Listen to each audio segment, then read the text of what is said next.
Assalamualaikum warahmatullahi wabarakatuh. Perkenalkan, nama saya Aulia Maulanda dengan NIM 215231119 dari kelas Perbankan Syariah 2C. Di sini saya akan membacakan storytelling tentang Perjanjian Giyanti dan terbelahnya Pulau Jawa. Perjanjian Giyanti merupakan suatu peristiwa besar di masa silam. Perjanjian Giyanti ini lahir sebagai kesepakatan segitiga politik antara Pakubuwana III, Pangeran Mangkubumi, dan VOC pada 13 Februari 1755. Nama Giyanti sendiri diambil dari lokasi penandatanganan perjanjian, yaitu Desa Jati. Tempat tersebut sekarang dikenal dengan Dusun Kerten, Jatiharjo, Karanganyar, Jawa Tengah. Di masa silam, perjanjian ini dibuat untuk meredam api konflik yang telah berlarut-larut pasca permindahan Keraton Kartasura ke Surakarta. Api dari peristiwa geger pecinan ternyata belum mati tepat di sumbunya. Ketika itu, Mangkubumi yang membantu Pakubuwana II dalam meredakan konflik mendapatkan hadiah sebidang tanah dari Pakubuwana II. Namun, luas tanah yang diberikan menimbulkan kecemburuan. Salah seorang pangeran mengeluhkan atas ketidakadilan tersebut kepada Gubernur Jenderal Baron van Imhoff, dan akhirnya gubernur tersebut memberikan keputusan yang membuat tanah tersebut tidak boleh dimiliki Mangkubumi. Pada saat itu, Mangkubumi minta izin pada kakaknya. Daripada lumbungnya dikurangi, lebih baik buang saja saya sampai tidak bisa kembali ke Jawa. Akhirnya ia diberi uang 3.000 rupiah dan malamnya ia pergi. Sejak itulah terjadi perang perlawanan ini mendorong Gubernur VOC untuk Jawa Utara. Nicholas Harting mengambil sikap untuk menyelamatkan daerah operasionalnya secara tertutup. Harting melakukan perundingan dengan Pangeran Mangkubumi. Setelah melakukan perundingan berkali-kali, Harting sepakat dengan keputusan Mangkubumi yang juga hendak menjadi penguasa di tanah Jawa.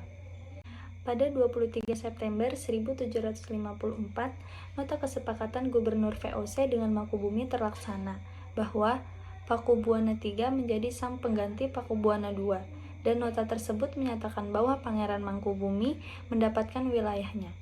Pada 4 November 1754, Pakubuwana III menyatakan persetujuannya.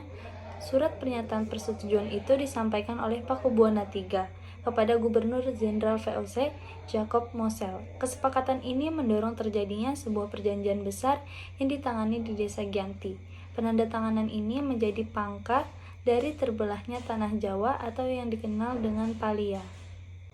Hal ini menjadi awal mula naik tahtanya Mangkubumi di Yogyakarta sebagai Sultan Hamengkubuwana I sejak 13 Februari 1755.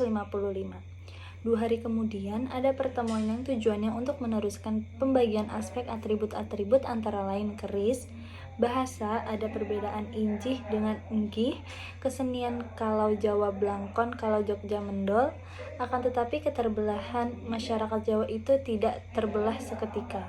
Kalau masalah bahasa sebenarnya karena masalah lingkungan, jadi karena lingkungan dan kebiasaan setiap hari. Proses pembagian ini mengalami proses yang panjang sekitar 20 tahun. Sementara itu, Raden Mas Said yang dahulu membantu Mangkubumi melakukan pemberontakan yang menuntut hak wilayah. Pada 17 Oktober 1755, ia mengalahkan satu kelompok pasukan VOC. Kemudian pada Februari 1756, ia juga hampir membakar keraton yang baru didirikan di Yogyakarta. Setelah perang bertahun-tahun, akhirnya VOC menandatangani Perjanjian Salatiga pada tahun 1757. Perjanjian ini membuat tanah Jawa kembali terbagi. Pada perjanjian ini disepakati bahwa Pangeran Sambernyawa mendapat sebagian dari wilayah Kesunanan, Surakarta. Keterbelahan Jawa ini belum juga berhenti pada tahun 1813 di masa Gubernur Thomas Stamford Raffles dari Kerajaan Inggris. Kesultanan Yogyakarta juga terbelah dengan lahirnya Pakualaman.